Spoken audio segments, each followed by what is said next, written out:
All right. So I will go back to the presentation. So yes, we do have at least one person who's online listening to the meeting. Cameras and microphone are disabled, so we'll be watching the presentation while we go over it. And Bridget will be sharing information via the chat. As I said, it will be recorded. We'll post it onto that project website, and we'll have the Q&A period at the end as Joe is going over. So for the agenda, we've had the welcome and introductions. We're going to go over the project and what we're doing with this project. And the main meat of the presentation will be about the existing conditions. So we've gone out and we've collected traffic data, safety data around crashes. We've collected information about people biking and walking, using public transportation, and parking and other things. So we're going to talk through that. And then I think that's the way that's sort of 25 to 30 minute part of this. And then we'll go to the Q&A where people can ask questions and make comments. And after that, we'll have the map breakup period as Joe alluded to before we get to the end. So this project, Jim went over it, but it's the goals that for the scope of this is to improve the livability, mobility, and access to its essential services in downtown, creating safe routes to the waterfront, to the parks. Sorry if that's a little bit small to read. To the transportation center, the marina, and also downtown, and also to develop alternatives to the current road configuration and traffic flows. That will be an important piece of this as we move into sort of the alternatives and concept phase later on in the project. But this is really a key component of the city of Norwich's efforts to provide streets that are safe, accessible for all users, including people that are walking, biking, using transit, and driving of all ages and abilities. And this is a map. We have a little bit of a delay of the study area. We have a map that's also on the website, and we have some flyers that have the map on this as well. But basically, those bright red lines are the different roads that we're looking at as part of the study. There's a bright green line, which is the Heritage Walk, which goes along the waterfront. And we have a number of stars of different key destinations that are around the downtown. And so this is really the main area that we're looking at, basically west on 82 to, I think that's Asylum Ave, and then through the marina area and through the downtown area, and then east to where Main Street crosses the Shetucket River and out into Preston.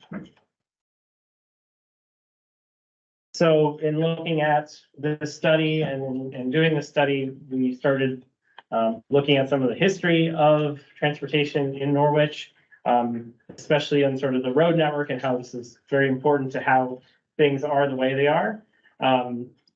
So just very, very scraping the surface. It was a public landing for a colonial port headed at the Thames River, known as Chelsea Landing. It was really a commercial transportation and manufacturing hub in the 19th century. And what's really interesting is all these state roads converge into downtown Norwich. It becomes very congested because of that, but it's also because of the topography and the rivers, it makes it difficult to go around the downtown either. Everything has to converge there because that's sort of the lowest point where things have come together to make the downtown as well, to make it a hub of commerce and transportation. And again, going back 50, 60 years, really when they built Route 2 and they built the expressway, if you read some of those older documents, the transportation concern was really getting people through the city. There were people that were going from Hartford east to western Rhode Island to the beaches during the summer, and all that summer traffic. They're really concerned about that summer traffic and how do you get it through Norwich. There was a proposal to extend Route 2. It's a little hard to see on that map, but basically Route 2 would have gone where it ends right now on Washington Street, east and then north of downtown, and then continue southeast, I think in a new bridge that would go across the river. But this would have affected over 300 residences and I think up to 80 or 90 businesses. So it was rejected by the city in the 1970s, and a number of other traffic proposals were made to route traffic around downtown, either to the south or again to the north. But understanding that the traffic would have to go through downtown, there was this a program called Topics. It was a transportation operation and safety program of signals and one-way streets that was made through downtown. And from the beginning, It was very unpopular. People didn't like the one-way streets of the downtown, or having to like circulate around to find parking. And that was very difficult. And even as soon as it was implemented, people were not very happy with it. But it's been that way for these last few decades. But the city has, affirmed its commitment. It wants to, it has a complete streets policy that it adopted last year, that we need to create a transportation system that works for all users and not just people that are driving through downtown or coming through to get to other parts instead of in downtown Norwich. So the existing conditions overview, as I mentioned earlier, we're into traffic and safety, talk a little bit about each of these pedestrians, bicyclists, public transportation, parking, and then public engagement that we've done and next steps. And that's where we'll also go to the Q&A. So I'm gonna give this over to Joe. Okay. Yeah. So data. So real quick, Dan mentioned complete streets. What is a complete street? You have the buzzword. And to the general public, it's not necessarily clear what it is, but as Dan said, it's basically changing the whole aspect of the road, not just for cars, it's for all users. So we're looking at the road systems a little differently now. And that's what this project's doing. We're not looking just to the streets, back in the day, give them the beaches like Dan said. Now it's a little different. We're trying to look at re-envision the road system itself and looking at it more as a complete street for pedestrians, for vulnerable users, right? For pedestrians, for bicyclists, obviously for cars and trucks as well. That's the whole idea behind complete streets. And it's something that is now being taken up by DOT as well. Right? From the commissioner on down, complete streets policy design criteria to follow now. So in terms of the road system, Dan talked a little about it. You've got Route 2, Route 12, Route 32, not Route 30, Route 82. You got 169, right? 59, 165, up to the east. All those are convergent in your downtown. You have those state highways in the downtown convergent at various intersections. You have major arterials, you have some major collectors. So you've got a lot of roadway infrastructure carrying cars through the downtown. And principal arterials, namely Route 2 and Route 12. Those are like the highest level roadway system. Next thing is interstate. Okay, so you have some very important roadways in your downtown. And I don't have a clicker. Oh, if you don't mind. So what does this all mean? In terms of traffic data, we also collected traffic counts. We actually go out there and record traffic volumes. Back in the day, we do it ourselves, a little clipboard. Now we use cameras and you use posts in the road. But we basically tally all the major roadways, and these are your daily traffic volumes, 24 hours of traffic volumes. So if you see the thousands there, that's what you're seeing there. You're seeing over here 14,500 on Water Street, 13,600 on Viaduct, and so on. So you're seeing that's your average daily traffic. That's what we look at as a big number in terms of what does that mean in terms of your transportation system. So those are numbers we're seeing in terms of the daily volumes. Up here on Franklin Street, a little lower, still 5,000 vehicles per day up there. So those are just a picture of the number of vehicles that you're seeing on these roadways through the downtown. So we collected traffic count data. We did this in June of this year. All right, not after school, before school got out. Early June, we went out there. We started a contract in May, went out there in June and collected all this traffic data in terms of traffic count. So this is summer, it's not summer traffic, but it's schools are still in public schools still in session. So we wanted to capture that. And so we counted 12 intersections from the downtown, morning peak hour, afternoon peak hour, and this Saturday midday as well. I thought, if I remember correctly. Yes, we did. We also did these machine counts, which counts hourly. All right, not just turn movement. These are turn movements. So we actually who's going left, who's going right, who's going through. We counted those as well as the hourly volume on these roadways. And that includes cars, trucks, that includes bicycles, that includes pedestrians. Anyone that's at the intersection and driving by the hose, we counted those. All right, so we have that data. Thanks, Dan. Next, Dan. And not in the details, we summarize all that. All right, so as engineers, as planners, we look at that data. What does that all mean? We look at it in terms of, well, how does that compare to DOT's own data? So DOT counts the cities, roadways, used to be 3 years, every 6 years. We compare that as well. What does that tell us what's happening in terms of road system? We also look at speeds. And we look at travel speeds. We record speeds along the roadways. We observe speeds along the roadways as well. And this is some of the data that we have from that we collected. Thanks, Dan. We did see the peak hour. we see some changes with the pandemic. Normally you see 8 to 9, 4 to 6 peak hour, right? That's what we saw before the pandemic, going to work, okay? Now we're seeing the afternoon peak hours actually starting earlier. All right, it's coincided with work from home. It's coincided with parents that are bringing their kids to school. So we're seeing an earlier afternoon peak hour than we have in the past. Just some quick observations. This is obviously the bridge. We'll talk about that a little bit. That's what we're seeing some of the problems. You all live here, you drive here. We've been observing traffic and we know there's some congestion locations here that we'll talk about. This is obviously the bridge. Going to the Viaduct Road intersection, a good backup there. I'll talk about that in a minute, what that actually means in terms of congestion. Okay, so two big congestion locations. All right, Water Street, Chelsea Harbor, Courthouse Square. That's a congestion location. That's a picture of it there. And then Main Street at Courthouse Square at Broadway, another congestion location. So we found that out from our observations. We found out from our traffic counts and doing our analysis. Next, a little lag time. So how do we do that? We basically developed, this picture here is a computer model. We basically go out there, we observe conditions, we take mapping, and we develop a traffic model of all the entire downtown. It shows the volume, it shows the lanes, it shows the timings of all this. And that allows us to simulate the traffic that's out there that you see every day. We actually simulate that with a computer to model. So we can model the morning, we get all the peak hours, and then we compare that to what we saw in the field to make sure that it all matches. So we actually have a total traffic model for the whole downtown that allows us to see that on our computers as well as we go in the field. Okay. Next. And we're going to skip over this in a minute. We didn't summarize that data. All right. The result, we summarize that. And there's a lot of numbers here. We'll go next one. That's for all the intersections. All right. And then we have we have tables. All right, and we can condense it down. These are some of our intersections that we have in our analysis, and we use a gradation and how to measure the operation at intersection using delays A to F, F being the worst, A being the best. So we provide results for those intersections in tables, and you may be hard to see, but we got a lot of B's and C's here, a lot of A's and B's here. For the most part, not bad operations, not bad across the weekday morning, the middle of the day, and the afternoon peak hour. We saw level service F, okay, F being the worst in our gradation at a couple intersections.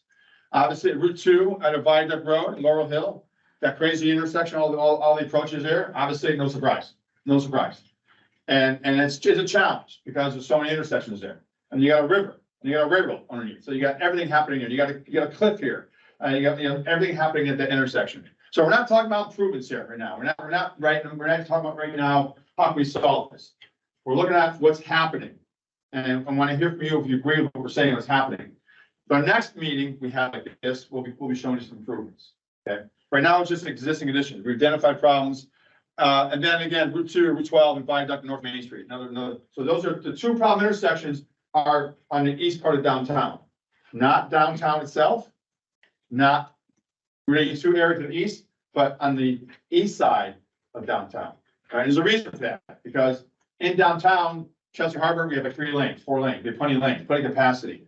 At the bridges, we have plenty of capacity on the west side.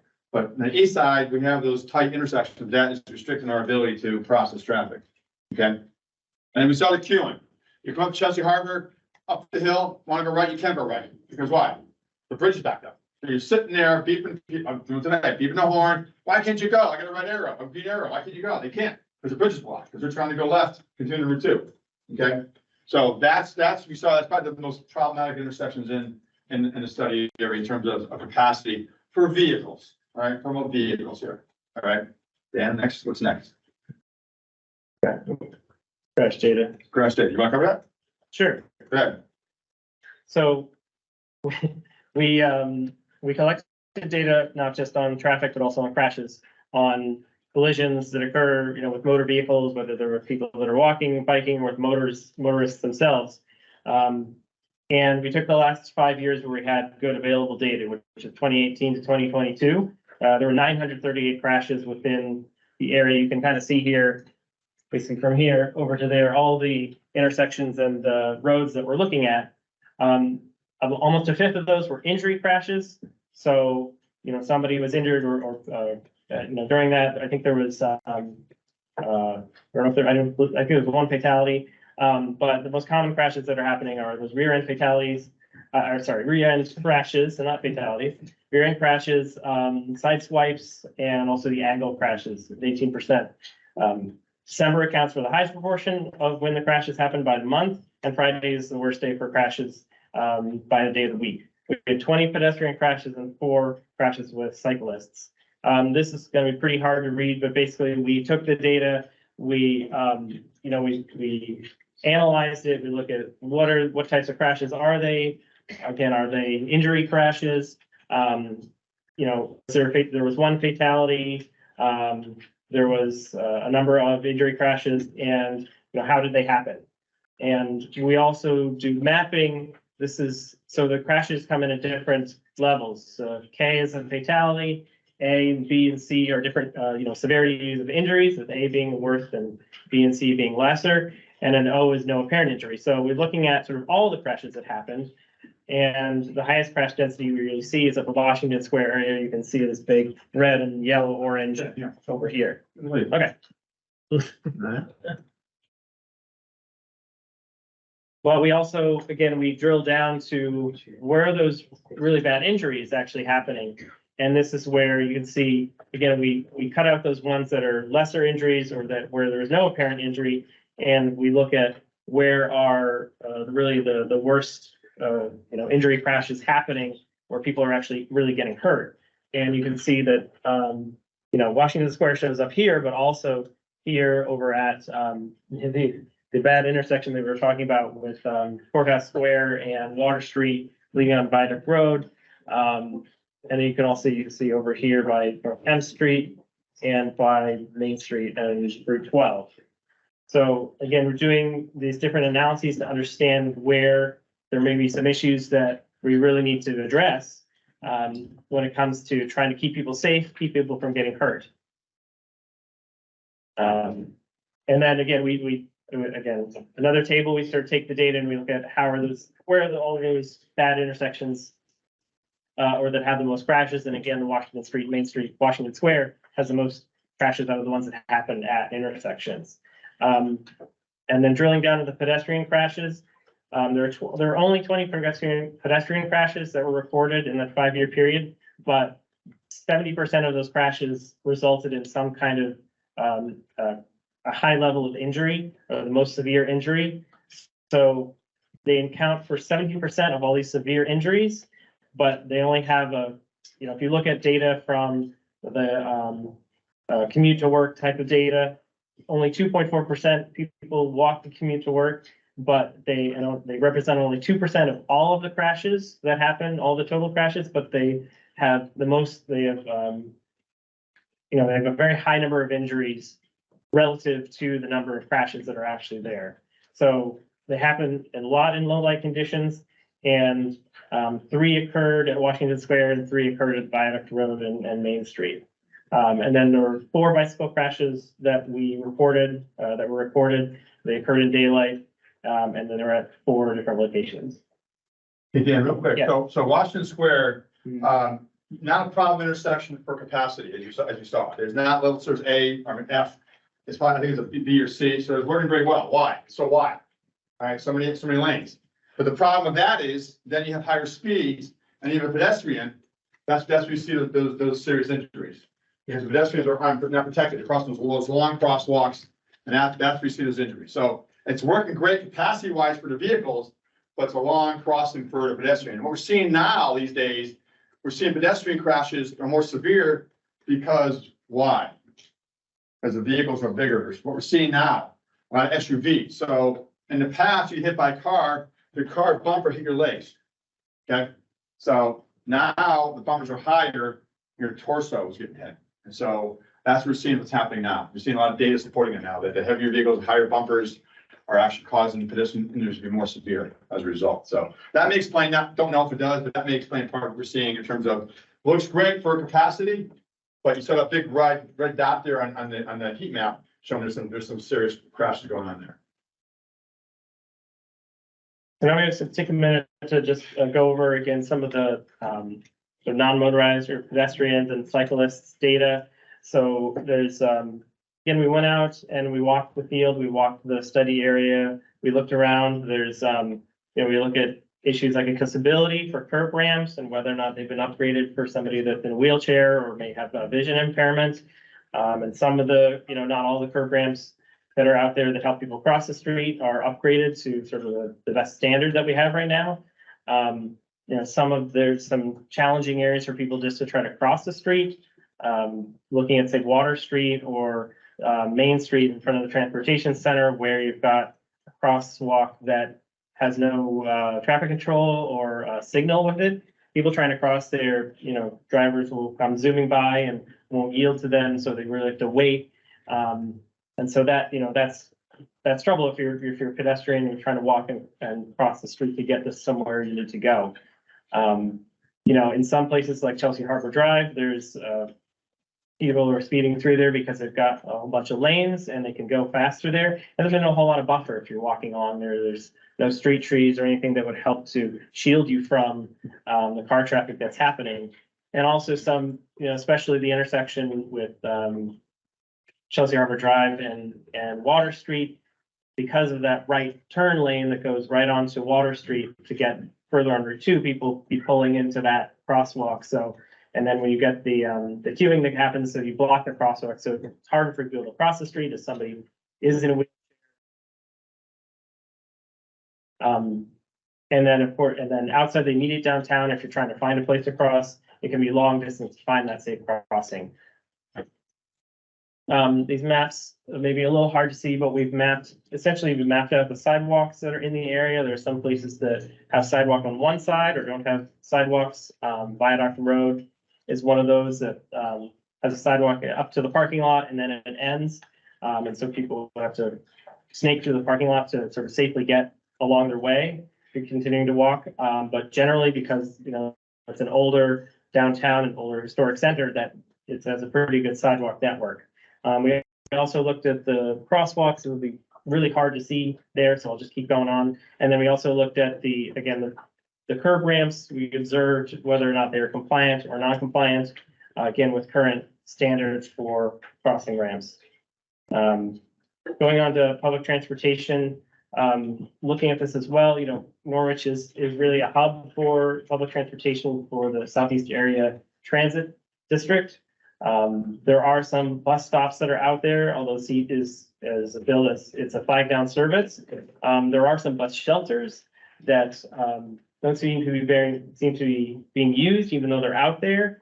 And then there's some signage for the transit district, but since it is a flag down service, it's sort of unclear as to how whether people are supposed to wait there or if they can bring down or have the bus stop them at any point. So we're looking at those different things about the public transit network, and then also looking at the different stops that we have in the area, and also how it fits into the greater region network. Again, this is all part of the information we're collecting for looking at what's happening. In terms of bicycling, we do see there aren't really any bicycle facilities that are in the area or in the study area. There are people that are bicycling around downtown, so we know that there are people that are definitely using that mode of transportation. There are some bike racks here and there for people to put their bikes. But there is a trail, the Heritage Walk Trail. It does take you a short distance. And that takes you to the park just a short distance up on Washington Street. And then again, looking at some of the existing plans and documents that are out there, the SCCOG has a bicycle and pedestrian plan with different recommendations for downtown Norwich about suggesting to provide light bike lanes, or bikes may use full lane, which is bicycles are vehicles so that they can ride on the road anywhere where they're not expressly prohibited. And so signage like that helps to reinforce that point. Putting bicycle accommodations for Boswell Ave and Talman Street. And then again, other recommendations for short-term and long-term bike parking and assigned bike route along Norwich Ave from the town green in Colchester to downtown Norwich. So again, those are some of the existing plans that are out there. that we're trying to sort of link into. And the Connecticut DOT also has an active transportation plan that they did a few years ago that looks at how they can provide better active transportation, biking and walking options for people around the state, but also looking at their state routes and where priority areas along state routes to actually upgrade to be better for people biking. And so they have the sort of black line, that's the On-Road Planning Network, which is Route 2 that's coming down Washington Street. And then again, continuing on Viaduct Road and continuing east on Main Street. So this is sort of like looking at how this is a priority. Part of that active transportation plan, they did a suitability sort of analysis to say how good are these roads for bicycling on. It's pretty difficult to see, but in general, a lot of them are in the sort of not so suitable, not so good sort of category. And then we look at when are they planning on implementing this, and they have different tiers of when they plan to have them implemented. Moving on to parking, that is also part of our charge to look at the parking. There's lots of different parking regulations and restrictions. A lot of them are associated with sort of directly adjacent uses, and a lot of them are different sort of time limited, and sometimes they're different from one block to another. And so for somebody who is driving around and looking for parking, it can be difficult to figure out, well, where can I really park here? There's certainly a lot of parking going on Main Street, Broadway, and Courthouse Square. But there are also a lot of parking garages, and we started looking, well, what's happening at the parking garages. We're not doing a full parking study, but we did do some general observations to see, well, how well are they being utilized? And generally, some of them are not as well utilized as they could be for people to be able to find a place to stop and park and walk around. And so this is, again, a map that we looked at different parking regulations around, and there's lots of different colored lines to show you how they're different from place to place. Now I'm going to go over to Bridget, who's going to talk about public outreach. Thanks, Dan and Joe. So I'm Bridget Moriarty, and I've been working with Dan and Joe and the city and DOT and SCOG on public outreach. So as Dan said, we have a public survey. We have in English, in Spanish, and Chinese, and the purpose of the survey is to get feedback from you. So that's really the main way that we can collect information from the public, and then we can incorporate it into the recommendations. This is your city, and I see a lot of potential when I drive around, and obviously I think you see the potential too, and you obviously care about your city. So we want as much feedback because that's going to play a role in the final recommendations that the engineers make. So it's on the study website. How many of you have taken it? Woo, that's good. Yeah, so if you haven't, and you can, so we have it on the website. We have a QR code, so if you like scanning it, you can do that. We also have paper surveys here today as well. So if you fill out in paper, I will enter it in manually. So whatever you're most comfortable with, we just want your feedback. If you don't want to do the survey and you want to stay for after we do the breakout sessions, that's great too, because we're going to record all the comments that are made then. Anyways, we have 275 people. Actually, I just checked, it's 287, so it's a little bit higher. We want to get as much feedback, so we'll keep trying. So these are just some sample comments to date. They're all over the place, which I like, because a lot of people, first of all, a lot of the people who participated to date have left long comments, which is great because it shows their interest in what everyone wants to see something different, but everything from more events to improved bike and pedestrian amenities. A lot of people requesting more economic development, more restaurants and shops, and concerns. Most of the concerns I saw so far, based on the quality and quantity data, was driver behavior, personal safety, people feeling maybe a little bit reticent to spend a lot of time in downtown, and then congestion. And then more specific requests, and this is just, I mean, this was not like a super in-depth analysis yet, because I just wanted to glimpse over and kind of give you some feedback. More bike lanes, improvements at the marina. There were a lot of requests for enhancements to the marina, and then improved pedestrian crossings, and then parking improvements. So I don't know what that is. Oh, yeah, this is just, oh, that was me trying to be sneaky with my animation, which I forgot about. So this is a sample of some of the compiled data, but you can see here, it's like what people want, more events in downtown, beautification of the area. And then a lot of people wanted this, the rest of it says more or better public green spaces. But people also said better parking facilities. I kind of see that there are a lot of parking facilities, but maybe people want different ones. So hopefully we'll get some of that feedback. And better bike and pedestrian amenities. And very little people said nothing is needed, so that's a big challenge. That's okay, I guess you wouldn't fill out a survey if you didn't feel like something was needed, so. Whoops, okay, so these are the events that Dan, Joe, and I attended, and some people from SCOG came to. And the first one was Rock the Docks, and then the other one was Celebrate Culture and Diversity. And we had fun at both of them. There's a lot of people. Rock the Docks, people just really wanted to listen to music, so we were kind of harassing them in the crowd to get them to answer our survey, but that was a great event, and that was kind of our kickoff event. And then Celebrate Cultural Diversity was an awesome event, right near the Norwich Free Academy. And so we got to interact with a lot of people, and you have a lot of great things going on here. So this is just some more feedback, but I don't really feel like I want to go through all this because I feel like maybe you just want to give your own feedback. So that's kind of how I feel, and this is also be recorded, but I feel like you probably, I don't know, my feeling is that you want to give us your feedback, not hear what other people's feedback is. But if you want to just glance, there's obviously safety, there's some issues about the roundabout, but some people like it. Pedestrian safety, the boat launch at Howard T. Brown Park, and traffic congestion. So these are just some, and when the survey closes, which is, did I say when the survey is going to close? November 20th. Okay, I was gonna say it's November 20th. So, yeah, so that's it. So am I doing this part? Okay, so now what we're gonna do is we're gonna have a question and answer period. So if you have a question, you raise your hand and then just come to the podium because we want the people online to be able to hear. And then one of us will answer. And then for those, let me just say for those online, you can type your question in the chat and we will read them out loud up here so that you can hear them back. Because if not, the other people won't be able to hear them. That's what we've learned. So, and if you're calling in, you *5 to raise your hand and *6 to unmute. All right, so hopefully we'll get some questions. Come on up, your name too. Ilana Sherman. Oh, okay. Thank you.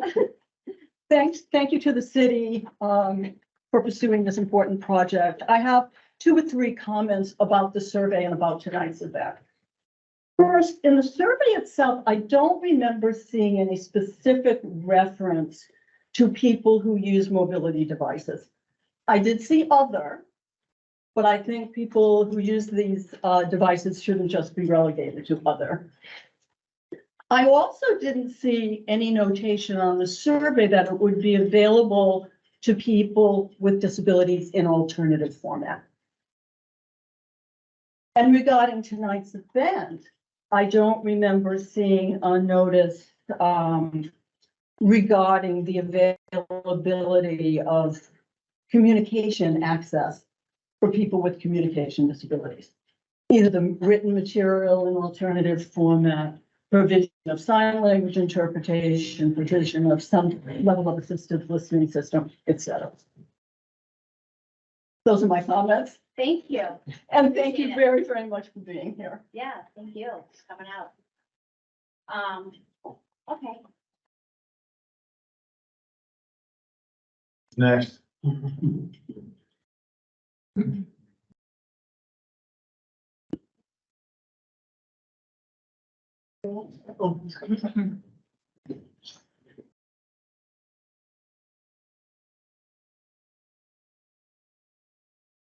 Hi, everyone. My name is Forrest. I live within walking distance of downtown.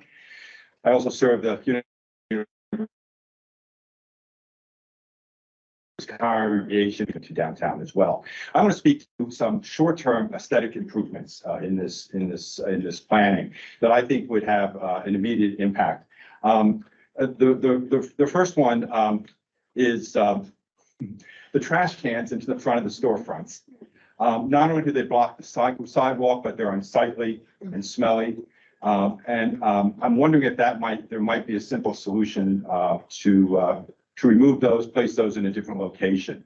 Some of them are placed in the entryways of abandoned stores, again, very unsightly. The second thing, and related to that too, and I know this is talked about a lot, but I gotta say it, the empty buildings and the storefronts. I'm astonished that the building owners think they're gonna rent those buildings in those ways, that they're so full of weeds and the trash cans and broken glass and so forth. And though I know many people are working very diligently to bring new businesses in, and obviously we support that too, I'm wondering if there's could be some work just to clean those places up in the immediate. I think the third thing I would say too, in terms of short-term work that I think would sort of bring some energy and sort of lift the spirits, is just consistent litter and weed control. I'm a litter picker. I'm one of those you see picking up trash along the road wherever I go. I just gotta believe the city or some organization has a way to do that work consistently. So I thank you.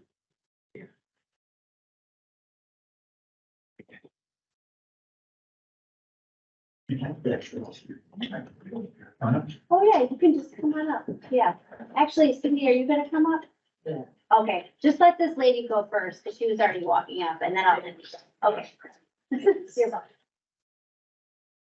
My name is Cynthia Jean Mary. I'm from the Greenville Neighborhood Committee. And just a couple of comments that I had. Thank you for putting all this effort together. I know it's hard to check all the boxes and make sure everybody's included, but I think you guys have been doing a fantastic job in outreach. I just want to point that out. The second thing I want to point out is that I work downtown. And we have a lot of one-ways where it's hard to get from one location to the next location without going through the whole downtown to get to the office building right next door, you know? And then, I also have seen one gentleman that he has a wheelchair. And ever since, they started doing the pipe work over on the bridge, he's had to take his wheelchair in the middle of the street, and that's like a one-way right there. And it's already like the blind spot when you take that right-hand turn. So I'm just concerned. He's only one man, but I'm just saying, you know what I mean? It could be me, it could be my uncle, it could be my father. So we need to think about that and just making, we have a lot of people that live on Hamilton Ave right here that take their wheelchair and really use the downtown area. You'll see them coming through and coming to downtown and doing other services that they need on the west side. Very independent people, want to keep our people independent as possible. So that was my second concern, just really looking at wheelchair accessibility, not just for cyclists, but wheelchair accessibility and making sure those sidewalks are safe for wheelchairs, because we do have active wheelchair pedestrians in the city of Norwich. And want to keep it that way, because I might be in a wheelchair one day and I'm gonna be active still. So I like that independence. Third thing I wanted to bring up was I was driving downtown and I know our Public Works Department does a fantastic job, you know, with the flowers in the spring and the fall and things like that. But I think it's really important for us to think about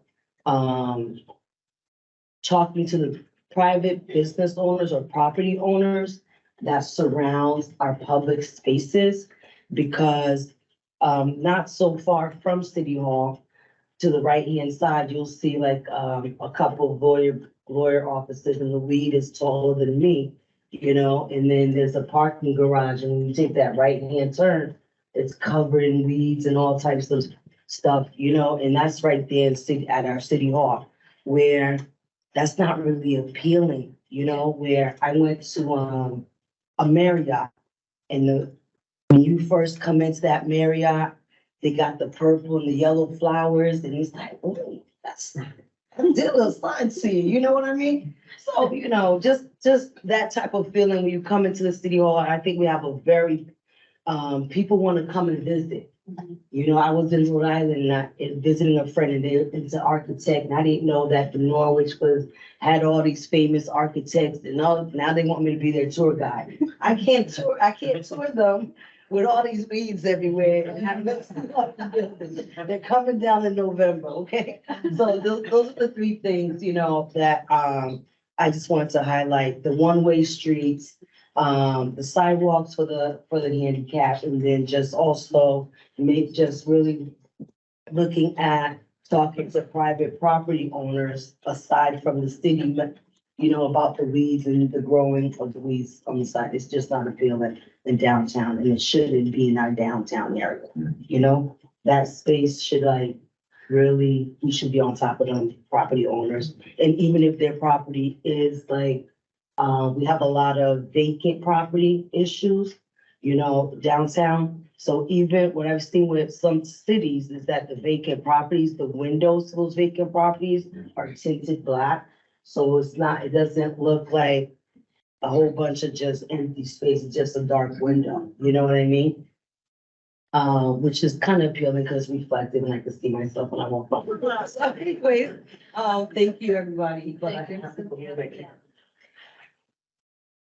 And I just if I could just jump in real quick, Tucker. Sure. So for folks online, this is Joe DeLucia again. So I had a conversation with the city manager last week, who had a conversation with the general manager at the utility.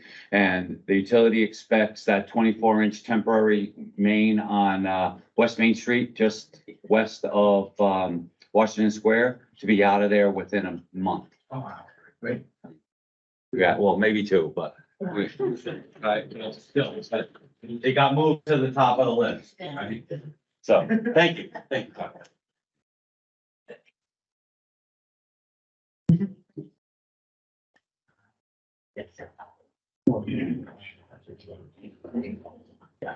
Hello, my name is Tucker Braddock, and I serve on the Harbor Commission here in Norwich.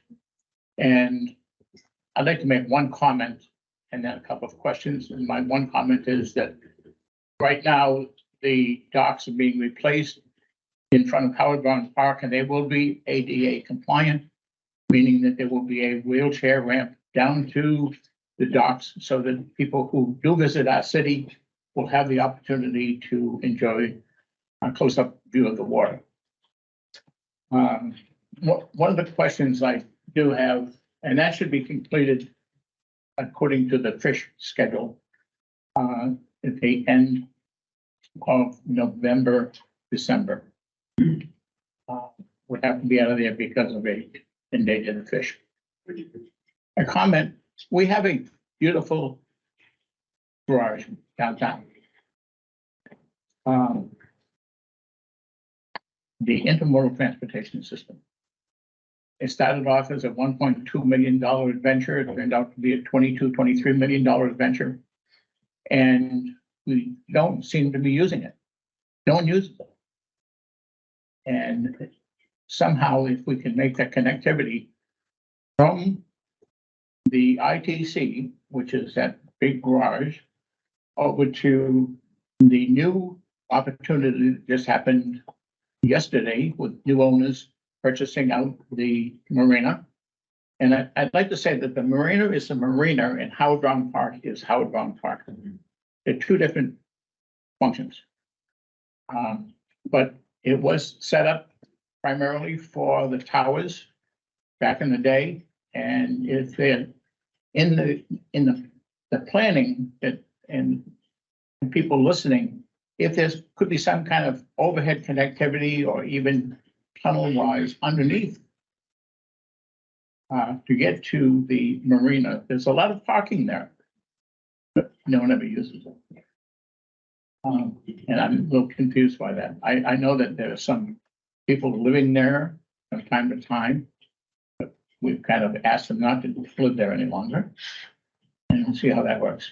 I'm a little confused as to the bike lanes that we have designated on this printout. And if are people allowed to ride on sidewalks? I don't know that. I didn't think so either, but they seem to be riding on sidewalks.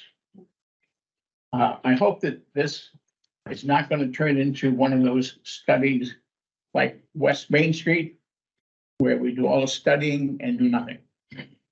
I hope it's an effective study. I hope that the people are, stay on course.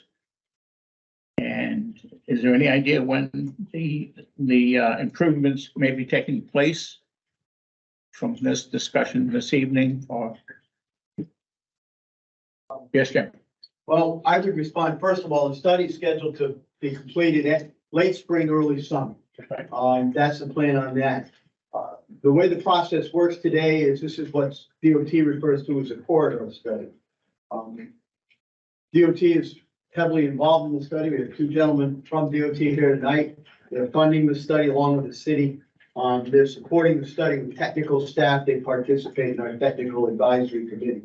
So we're not going to recommend something to the city, this DOT, because so many of the roads downtown are state routes, would disapprove of.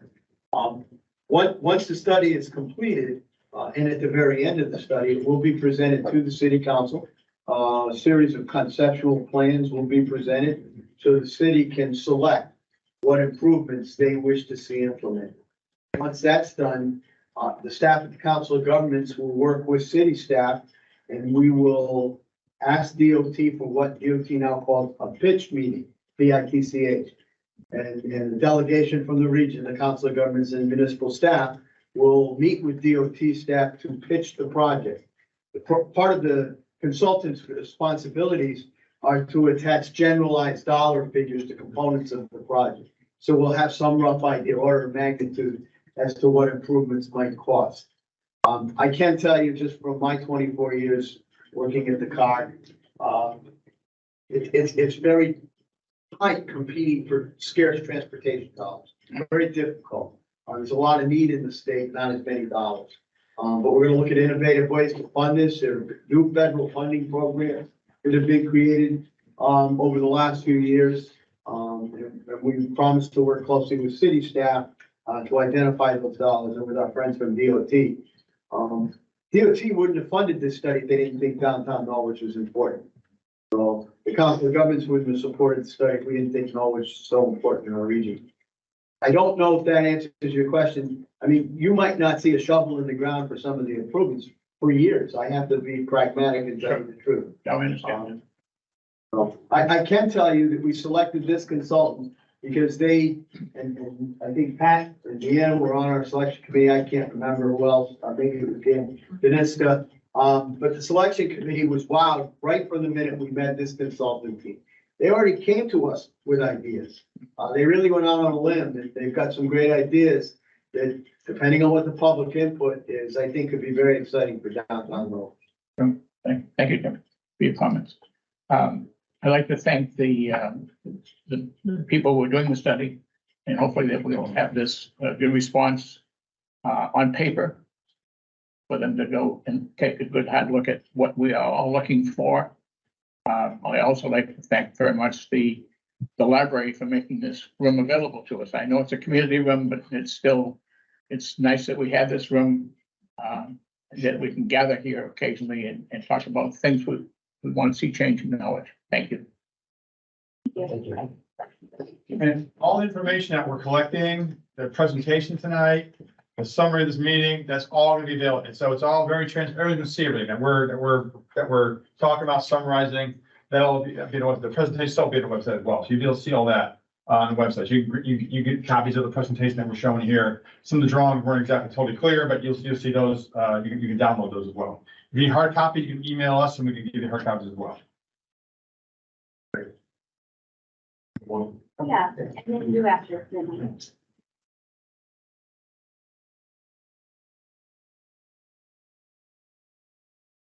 Hello, my name's Pete Procco. A lot of you know me. I am chairman of the Greenville NRZ. And for those who don't know what an NRZ is, it's to revitalize neighborhoods, Greenville. Greenville with an E. Well, tonight we're here for downtown. In Greenville, we've been there 23, 24 years. And, we are a conduit to the city to get stuff done. And in our research going to Hartford, we discover, and we knew about it, but we discovered that there's an NRZ for downtown. I don't know if you people know this, it's still on the books in Hartford. It might be a good conduit, and you got the right guy now running the NCDC over there, Kevin Brown, and he's reached out to Greenville. I've been bashing my head for 20 years, and I love the people in Norwich. I've been here forever. But I would love the NCDC to come to Greenville, and they'd say, oh, we can't, we're in downtown. Oh, we gotta take care of downtown. So we took it upon ourselves, the citizens. We're trying to change the perception. It's a big word, perception of Norwich. It's the Eastern Connecticut capital of the state of Connecticut. If there's something wrong in Hartford, you come to Norwich. If you look at the top 5 cities in 1860, and it's a fantastic place, but for everybody out there, you got to start talking good about Norwich. And we got a good thing going now. We got young people taking over the Y, the old Elk Slater House, the marina. Come on, let's get going. And I was brought up on product and solution. And the product is Norwich, and what's the solution? Everybody knows the product, the problem, but they don't get involved with the solution. So let's step up and do something about it. Downtown. I've owned an electrical contracting business since 1978 in the Greenville section, the village of Greenville. And when I worked downtown Norwich, I can't park in the parking garages. And I'm as ugly as a contractor looks. People come up, hit me up for money. You know, hey, the other day I was downtown, somebody laid on the front of my pickup truck. And I said, you know, no. My wife didn't give me any money today, so, but with that said, that's a problem. The solution is I go to a lot of other places in Connecticut too as a contractor, and I see what they do. And our people got to venture out to other areas to find solutions. And one thing that I see might help, I'm not an expert on this, you guys are the experts. Uncas on the Thames over there. Why can't we take a lot of the things that are downtown here and put it out over there? Social services. I have nothing against homeless people. I have nothing against, quote, bums. I can get in trouble for using that phrase today probably, but it is what it is. I call it what it is. But I see towns where the social services are away and the people, the elderly citizens will come back downtown. We have fun. I was here a long time. My wife's family's been here since the 1800s, and people have wonderful memories of downtown. And I want to see that all carried on. And with this rebirth, I think it's fantastic. Norwich has always been a tortoise. It moves slow. While everybody's jumping ahead, Norwich is just chugging along like that Providence Worcester train that goes through my backyard. And now I'd love to hand off in time the Greenville NRZ to younger people. We need younger people to step up. Get your kids involved. Tell them how important it is. And as far as the Rotaries go, I'm not going to say I'm for it or against it, but as an idea, one thing that's been on my mind forever is down in Waterford, Crossroad. That used to be 2 lanes every way, very dangerous. And they put the 1 lane down the middle with the left-hand turn lanes. Once you educate people how to drive on those turn lanes and everything, they're very simple to manage. I can't see a handful of roundabouts on West Main Street, but that's that side of town. we love Greenville, so. I'd love to see an NRZ as a conduit. So somebody from downtown step up and I'd be willing to help out anybody who's interested to get the downtown NRZ. And I'm sure Kevin would like to, I'm throwing you under the bus, Kevin. I'm sure he would help also. It's for the good of Norwich, for the next generation. Thank you. Thank you. Thank you. The tortoise wins. What? The tortoise always wins. Beats the rabbit. I said the tortoise won the race. That's right. Yeah, and I might be old, but I'm a container of knowledge. Good evening, my name is Sheila Hayes. I'm a community activist. I work with Mr. Popo out in Greenville. I do a lot of work, activist work downtown as well as other areas of the city. I first want to, I know we in the city, and Pete, you're right, we have to stop beating up on people and beating up on our city. So for our public works, our planning department, and it's Pat, not because you're sitting here, it is because I'm one of the people that have seen this city, the administration cut the budget every single year down to the point where we are bare bones. So when you say, why are our streets not beautified? Because ask the administration, starting with the city manager, why are we operating with such a bare bones operation in public works? The same with the planning department. We don't have a grant writer in the city. Okay, we could do volumes in the city to address some of our issues if the city would hire a grant writer. We've been asking for this for over 20 years.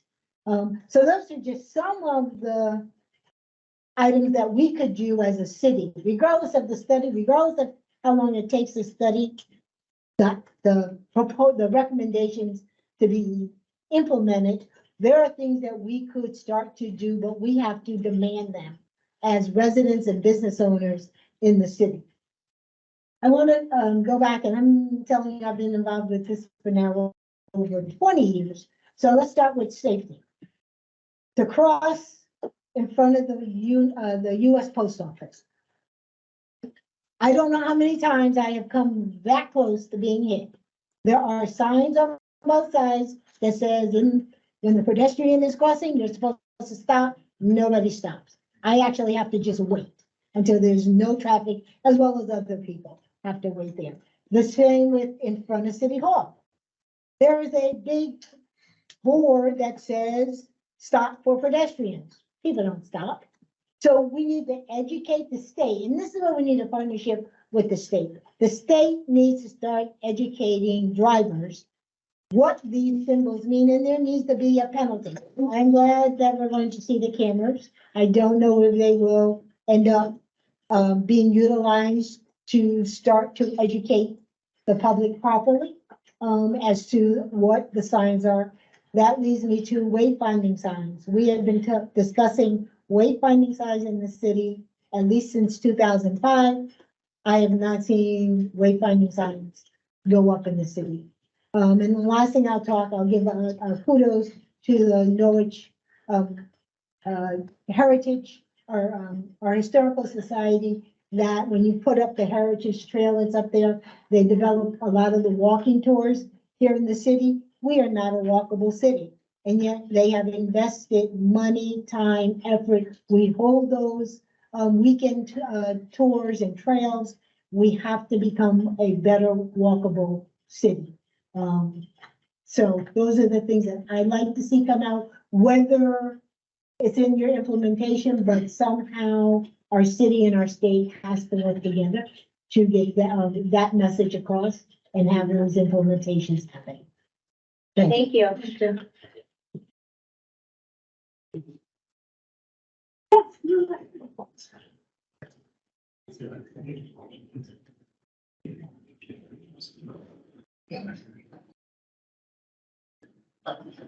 Good evening. I'm Mark Benjamin. I'm a battalion chief with the Norwich Fire Department. Just happened to hear about the meeting, and I'm glad to see you recognize the biggest intersections where the problems are. And just an opinion from going to the majority of the calls. The Courthouse Square intersection that you discussed, that's a lighting issue. The most significant accidents we've had there have been late evening, early evening, dusk, drivers driving too fast. That's a simple lighting. The other major intersection is the Washington Square. And it's coming, the people coming off of West Main Street, taking the right, that crosswalk is in the worst spot possible. That causes traffic to back up. That's where the majority of all your Washington Square accidents are. It's happening right there. People are taking a right turn on red. They're clipping a pedestrian. They're trying to stop.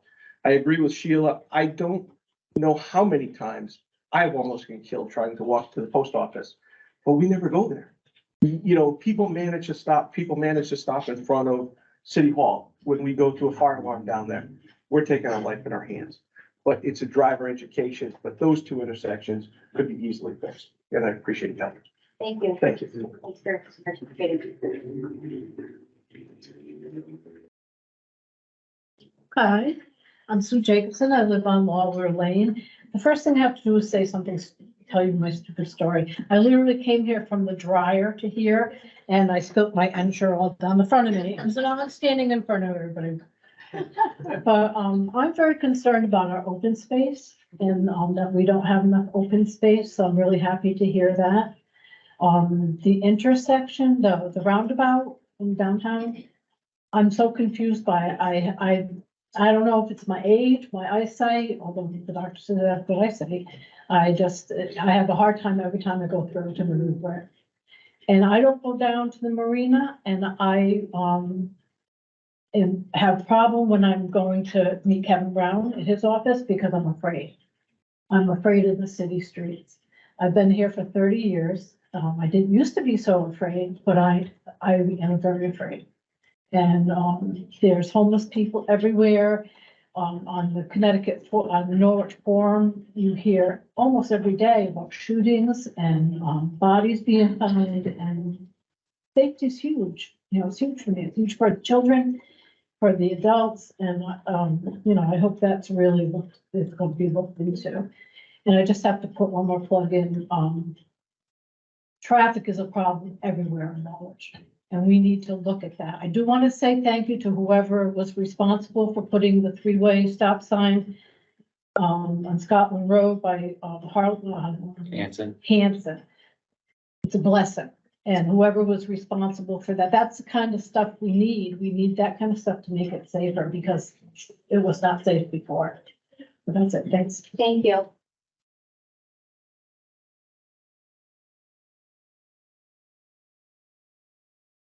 Hi, my name is Polly Whitley Minor, and I live in the Norwich Town area. And I just want to say I really appreciate that you're focusing on pedestrians, bikers. I think I understand when the roads came in decades ago, it was all about the cars, and I think it's so important to change that focus. So one of my questions though, and I have a few other comments to make, is like, how much are you guys able to do? I mean, obviously you're going to work within the structure that we have, but some of the research that I did, they talked about narrowing the roads. Narrowing the roads is going to slow down the traffic, which is vitally important. And I imagine if you could narrow them, and I think the bike and the pedestrian need a barrier. I think it's nice that there are lines on the roads, but I don't think that's enough. And I feel like the bikers could get clipped. And I see in other communities as well, a barrier. And I think that's really important. So wondering, in some of those, they talked about how they kind of bottleneck the traffic, bringing like the sidewalks in a little bit, kind of pinching them, and that kind of slows down the traffic. I also think about beautification. The city tried to have a beautification committee years ago, but it just never happened. My husband and I tried to sign up and this just fell apart. I think part of that is really important to have pride of place in our community. Like when you have a company, you clean your house and you make everything look nice, but when you come in, again, weeds are overgrowing sidewalks to the point I saw people having to go into the road coming down Laurel Hill the other day because there was so much overgrowth on the sidewalk. That was dangerous. The entries are overgrown. There's a cacophony of signs by Bacchus. And it's not attractive. And I think really pride of place is really important. I also think about extending this to Norwich Town as well. I live on a little small road and the cars are like launching up the road. And I actually called the police and they have other important issues and they do, but it affects my quality of life too and the people who live on my road. And it's very frustrating. So I'd like to suggest that. And so that would be my end question is like, how much can you do for like real, like construction or more configuring what we already have in place? Thank you.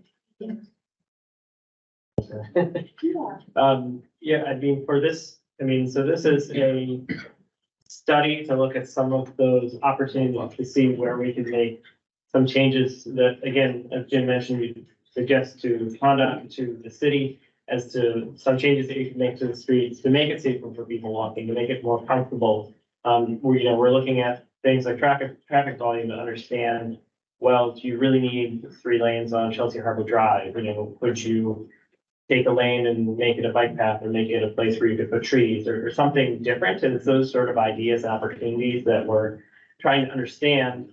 As Jim mentioned, we come up with some ideas when we were proposing for the project, which, we didn't want to bias anyone here, but so we want to see like how, would we be able to do some of these ideas that, again, can help people to get around more easily, to get around more safely, to be able to walk around, make it a walking city. But those are the things that we're looking at, we suggest as part of the recommendations coming out of this plan. And I just wanted to make the comment that I was in a Washington DC suburb last week, and obviously it's congested, they have a lot of traffic. I had no trouble getting around. It was really, so I think about a vision for Norwich and how we want to do that. And I had to like cross over this little parkway. I had one sign with an arrow for this particular light to cross that road. This beautiful, the cars were very considerate. And then I went on this Capitol Crescent Trail where bikers and joggers and everybody, and it was really nice. And why can't we be that? And I guess that's what I would want to say. What's our vision? Let's be better. Let's make Norwich great, and really improve the quality of life. And again, as a nurse, I want to see people out there exercising and walking, and it's nice to meet your neighbors, and that's really important. And I like to think as you walk, you kind of look around a little bit more, and you might like say, oh, I like how they fixed their house up, or those pretty flowers, I'm going to plant them at my house. And so I think that's all.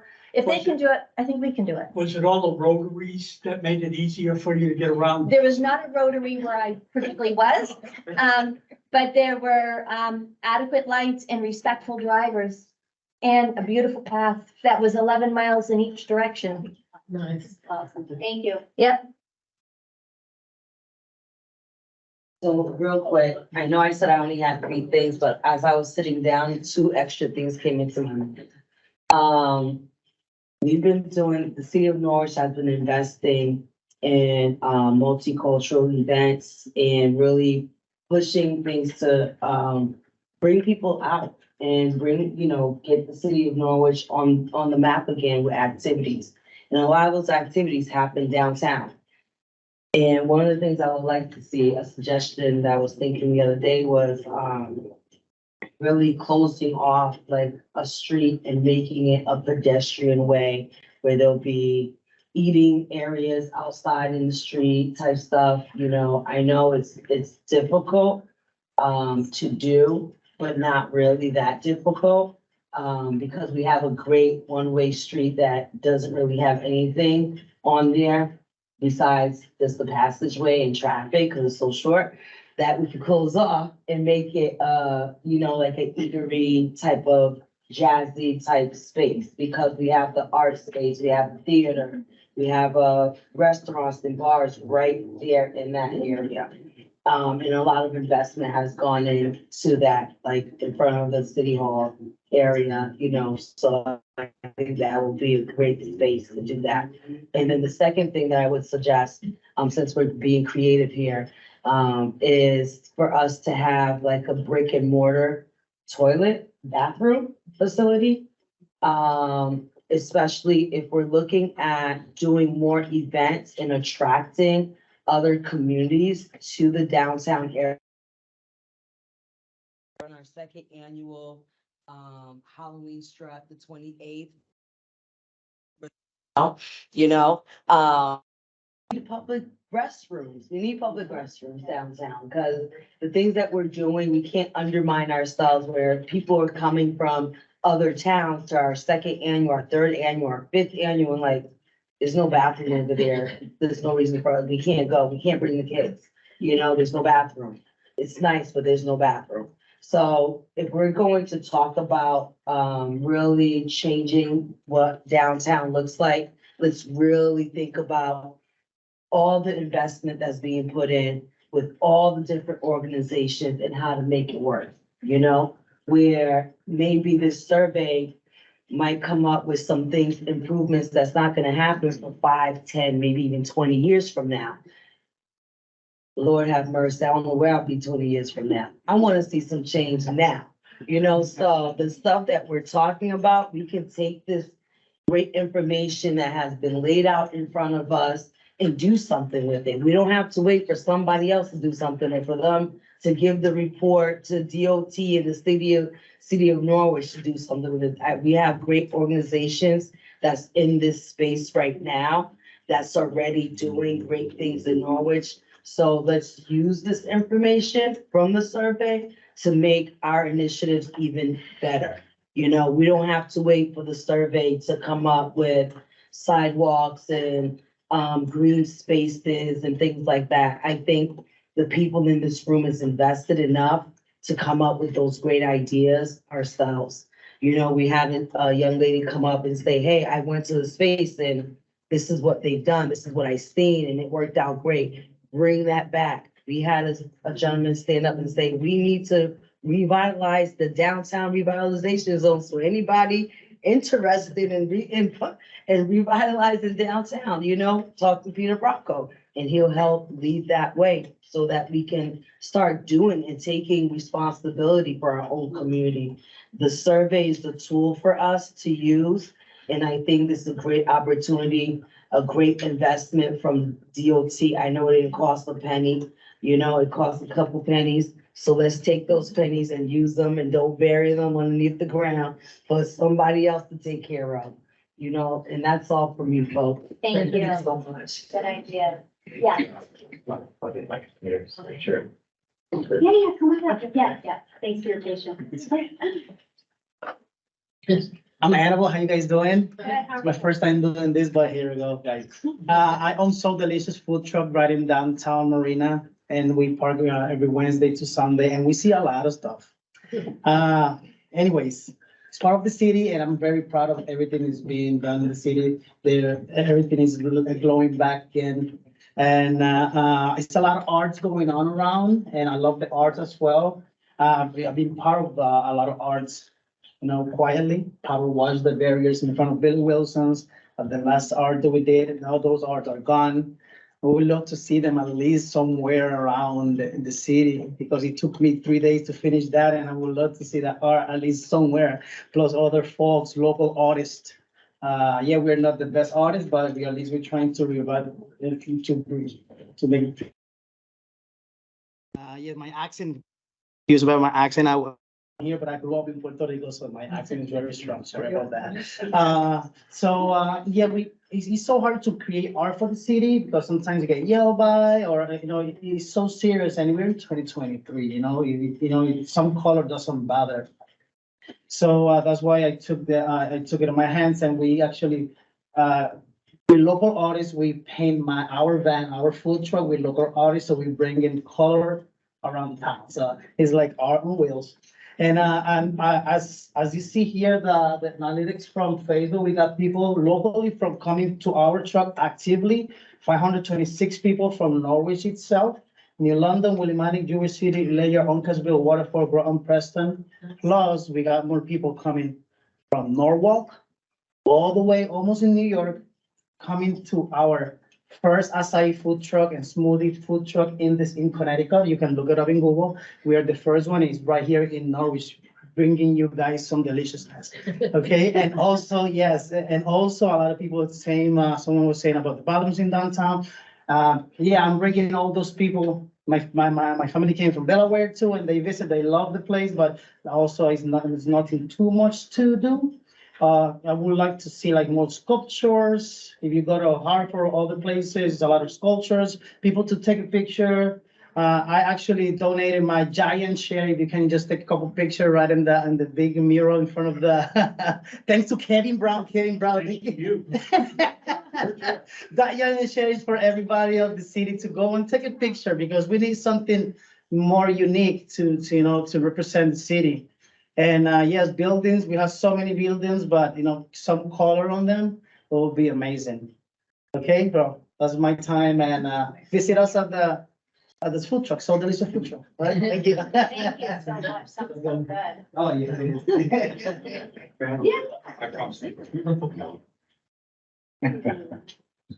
I'm back. Here's an outrageous idea, but maybe this is the time. I believe there are 4 parking garages in downtown Norwich, is that correct? And City owned. city on, and they're underutilized? I mean, I look, so there's a variety of different parking Okay. garages, public and private and, All right. and service lots also. Okay. The 2 along Chelsea Harbor Drive, as you know, block the view of the river. And if I may say, they're ugly.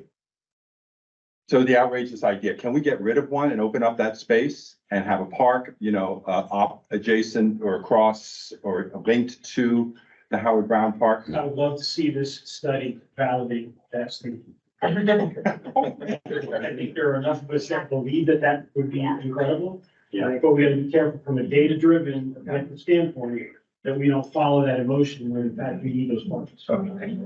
But I think that'd be cool. Especially you start talking about the 3 lanes and what to do with them and breathe space. Well, these are great ideas. It's really. I can add one more thing. Oh, yeah. And then I'll let everybody go home. I can talk all night. Listening to everybody, first of all, for the study, as the head of the NRZ in Greenville, one of our biggest problems for 23 years is we have a problem, we go to the state, and the state says, oh, it's Norwich's problem. And then Norwich says, oh, no, it's the state's problem. Route 12, our main road, can't get anything done. And thank God nobody's been killed on it walking. Our sidewalks were big for us. My wife, who does a wonderful job expediting, she spends hours on the phone trying to find the person to talk to that could say it's Norwich's problem or the state's problem. And can we get a person, a name of a person or an email that we can get, that we can contact? I have no hair left to pull out. That's been a big problem. But I just want to add one thing for perception on the light side. How many people here know that George Washington crossed the Shattucket River? Yeah, and if you don't know it, shame on you. There's 2, not 1, but 2 stones in Greenville that say when he did. And one's in front of, then they're both in front of where you pay your bills, if you pay your bills, in front of the utilities building. So, and as far as low hanging fruit for the study, as I call it, low hanging fruit, things we've done in Greenville that would be awesome downtown is the fire hydrant contest for kids, painting fire hydrants. Then at our annual dinner, we passed out trophies. Kathy Alston was there and Kevin Ryan. We held it at the local Greenville church. These are all ideas for downtown, low hanging fruit ideas where the people got to do it. Sheila's fantastic. Cindy's fantastic. Local people, different nationalities. Nationalities have been a big thing in Norwich for hundreds of years. It's nothing new to us. And we're not a shoreline town. We're an old mill town, but the architecture is phenomenal. But getting back to low fruit, fire hydrant contests for downtown. Sheila's doing the storm drain painting. Across Central Ave in Greenville, the 13 nationalities that made Greenville famous or built Greenville are all the country's flags. If you're wondering what those are painted at the crosswalks are, stuff like that downtown. I filmed downtown years ago with a photographer, and we used to do it on Sunday mornings. A gentleman named Matt Eisenberg, who was a businessman in town, and kids from all colleges all over New England and the Northeast on Sunday mornings are downtown Norwich taking pictures of the architecture of the buildings. Why can't we get it together and do this stuff? It's an amazing city, and if people don't know about the city, the last Green Valley, we worked with Jason, Vincent, Sophie Nobla, and myself to get us tied to the last Green Valley, which is an amazing thing, the Shetucket River. Everybody looks at the lower Shetucket. Look at the upper Shetucket. It's gorgeous in the fall, in the spring, and the winter. It's amazing. Norwich is a beautiful city. And again, we gotta change the perception, and we gotta get our kids involved. And all the people who remember what Norwich was like, it's never gonna go back to that, but it can be something better. And I rest my case. Thank you. And by the way, trees, I'll say one bad thing about trees. They're beautiful at first, I love them, but when they get older, they grow into the wires, and they start trimming them, and they look like, lousy. So trees sometimes are a bad idea. We did it on Central Ave. They're beautiful for 2 weeks. We'll get an arborist. Yeah, there's other things you can do. Yeah, You there's know. professionals that know which trees would work best in certain areas, so. Yeah. I just to let you know, and then if you want to ask a question, we do have a demonstration project in the spring. So if you, sign up on the email list, when we do the demonstration project, we'd love more participation. So we'll contact you and, then your ideas will be incorporated. We don't know what the project is yet, but it will be downtown and it'll be something along the lines of some of the suggestions you've made. So, did you have a question?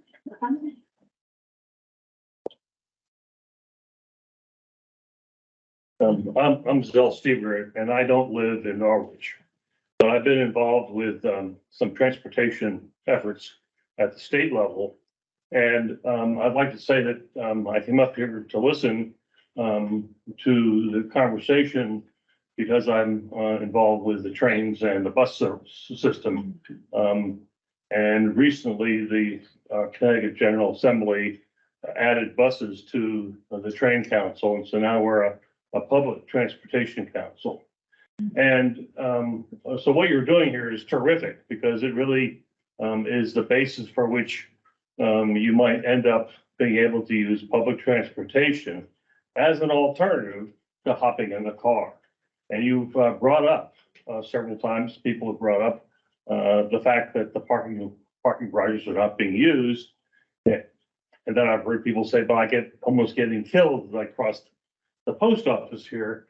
And so the question is there opportunity for transit, that is buses here in town with seat or with your own operations?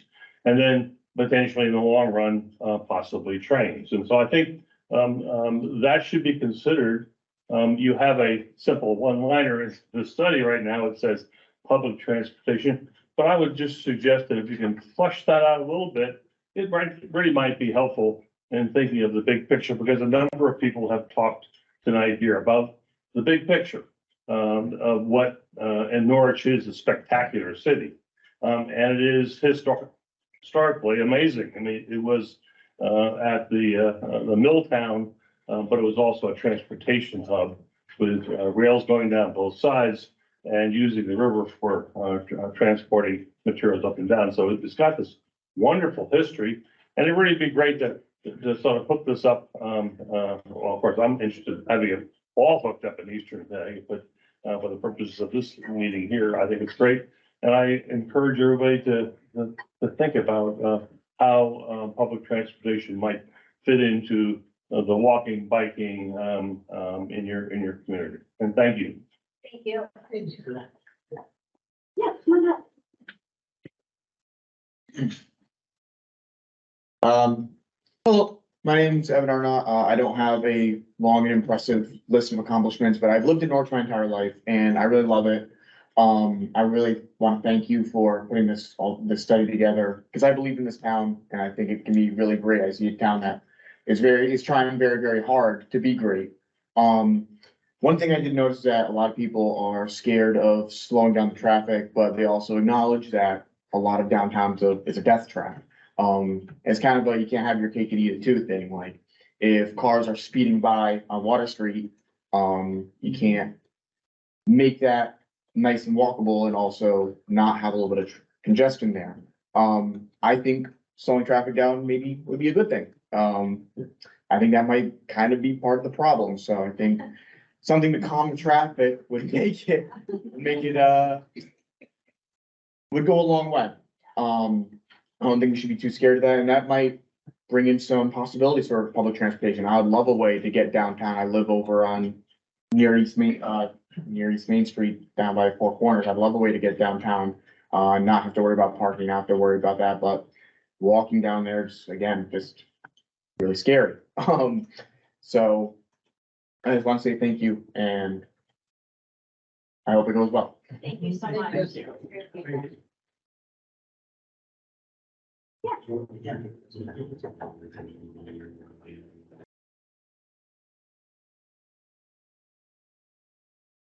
Watch the court, so. Sorry. Okay, I'll watch whatever you'd like me to watch. I'm Bill Kenny. I've lived here for 32 years. As a matter of fact, I realized coming down here tonight that it was 32 years ago this evening that I picked up my wife and children at the airport in Philadelphia when they arrived from Germany. I arrived 2 weeks before they did. I chose to live here, unlike perhaps many of you, right?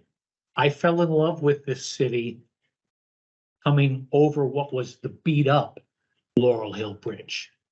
I had realtors trying to explain to me that there was nothing downtown, but I was already looking at the waterfront. I was looking at the buildings. I was looking at the housing. I had already looked at the school system. I chose Norwich. I don't have a lot of tolerance for people who think they were sentenced to live here. I'm really sorry about it. Okay, I'm tired of people after 32 years telling me, well, you know, Norwich isn't anything like Mystic. Guess what? At one point, Mystic wasn't anything like Mystic. All right, we tend to go and look. This is a great meeting because it gives us a chance to jolly each other up. All right, because we're constantly looking for people to affirm what we're doing is right.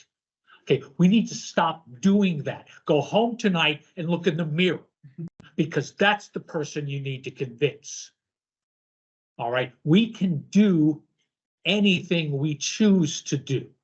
Don't worry about the timeline on this project. We're great at beginnings in this town. If I had $1 for everything we've done to start to do in this town, I could have stopped working probably about an hour and a half after I started all those years ago. All right, we need to understand that the fear of moving forward is what's keeping us from moving at all. Okay, you have to take a risk. You have to invest in yourself. We are worth whatever effort we make. Small things, big things. The Reverend was here earlier talking about being a cleanup guy. I'm a cleanup guy. I drive the public utilities people crazy with sewers.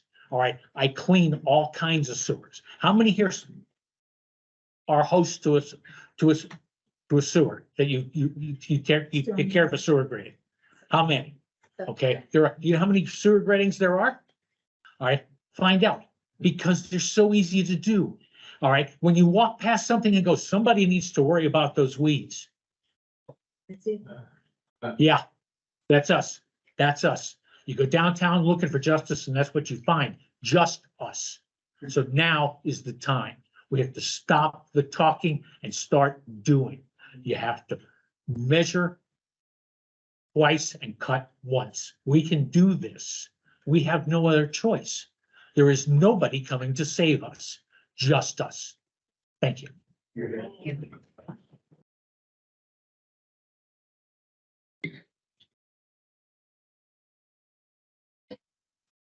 Do you want to just bring up that? Does anybody have any, desire to look at maps with our consultants? Or are we mapped out? What do you want us to do with the maps? Just if you had ideas about a particular, intersection, a particular crosswalk that doesn't work, we heard you describe them. Okay, So that's great. I think the Q and A in this fashion went very well. But it's up to you. It's your meeting. I want to say again, there's going to be one other large public information meeting. Once the consultant takes all these ideas and analyzes all the data they've collected, works with the city, works with the state, and we're going to be bringing out some ideas, I guess, to you, the public, before they're finalized to be brought to the city council. So. can I ask you, and correct me if I'm wrong, that you said only 287 people have completed the survey? Yes, today, yes. There are, I'll take out the young people. So there are over 20,000 people in the city. Right. Yeah. This is the same thing that happened when we did a police department study. 200 people fill out a survey. That's not giving us what we need. That's not giving you what you need to look at and identify the real, some more of the real issues to come up with real solutions. So what's the game plan to get more people to complete the survey? We're gonna talk it up.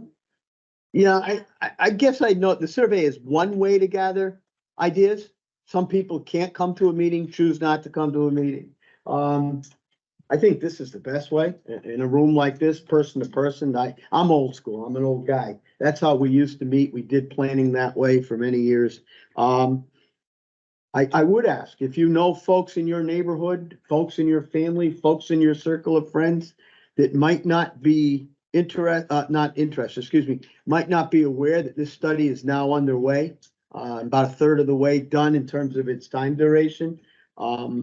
Please let them know. They don't have to fill out the survey to get their ideas to us. Again, my name is Jim Butler. I'm the project manager from the Council of Governments. And if you don't know what the Council of Governments is, I should have told you all. You probably know. But it's the 22 towns in southeastern Connecticut. So your mayor, Mayor Nystrom, and John Salamone represent the city on the Council of Governments. The Council of Governments took it upon themselves to direct their staff, once we received word from Pat McLaughlin, the city was interested in this, to go out and pursue the funds from the state to make the study happen. I guess, so I told you my name, but my contact information is up on the website. And I am retired now, but anybody can call me. I'm working half-time again. And I'm so glad that I've been assigned this project. Yes, Mr. Procco. I'd like to add one thing to the body here. I'd like to see a show of hands of how many city council people are here tonight for this important thing. Yeah. And I tell the people here, don't forget election day. I do want to thank Councilor DeLucia for coming, President Pro Tem DeLucia. That's great. We have city staff here tonight. They've worked all day and all week, and they come out at night to support us with this project. I wanted to thank Mr. Kenny. I wanted to thank the day, Claire Bissett is here. I forgot the gentleman from the Bulletin who wrote the initial story. Thank you. NBC was here today. We've gone out of our way. Amanda Kennedy, our executive director, took me aside when we started this project. She said, Jim, this is really important for Norwich. We need to get the word out that this study is underway. So spread the word. Please talk about it and where you're going next. Great. That's why I'm here. So the coverage has been pretty good. But yeah, would we like 300 people here? Sure. We'll find a bigger room. So far, so good. I think we've got a great consultant team working on this. I think, see, I've had the, what's the word I want? I have an advantage over you. I've seen some conceptualized ideas that now can be refined based on your input. And I think that you're going to find it quite exciting. They address a lot of the things tonight that were brought up that might not be transportation related, because transportation improvements and infrastructure improvements can make downtowns look better. They will function better, they will look better, people will take more pride in their own properties and hopefully cut those weeds down and pick up the trash, et cetera. I'm so excited about the enthusiasm that I'm hearing tonight. And that's what's terrific. So We have one online question too, when you're finished, so. please, what is the question? So the question is, I'm wondering how this downtown focused effort might help kids across the city get to weekend and after-school activities at places like the courts, at the recreation center on Mohegan Road. The seat buses don't seem up to that. I don't know if that's something anyone could answer. Well, I'll give it Okay. I'll give it a shot. I hope online you can hear me. This is Jim Butler. When we submit to the DOT for funding to pay for a study like this, we have to come up with a very detailed scope of work. And this, first and foremost, is a transportation and mobility study. One thing it will do is make travel through and around downtown safer, as we've been stating throughout this meeting, both for pedestrians, bicyclists, people who are vulnerable and have mobility impairment. I was very glad to hear about the comments asking that we make downtown safer for people in wheelchairs. That's hugely important. In terms of traveling to the senior center in Norwich and up in Mohegan Park area, that is outside of our study area boundary. We are working with Mr. Mike Carroll, the general manager of the Southeast Area Transit, on the routes and the bus stops. Even though it's a flagged down system, there are some designated bus stops downtown. And that information is going to be incorporated into the study. The consultants might recommend tweaking bus routes, I'm not sure, because the changes in the circulation system might necessitate that. So we're certainly hopeful that this study would, I guess what I'm gonna restate that. You just reminded me that we're also dealing with another part of the population who probably can't be here tonight because they're getting ready to go to school tomorrow, and that's our youth. So we need to keep that in mind, consultant team, that there are a lot of folks here that might travel that can't drive an automobile because they're not 16 years old yet. So thank you for that question.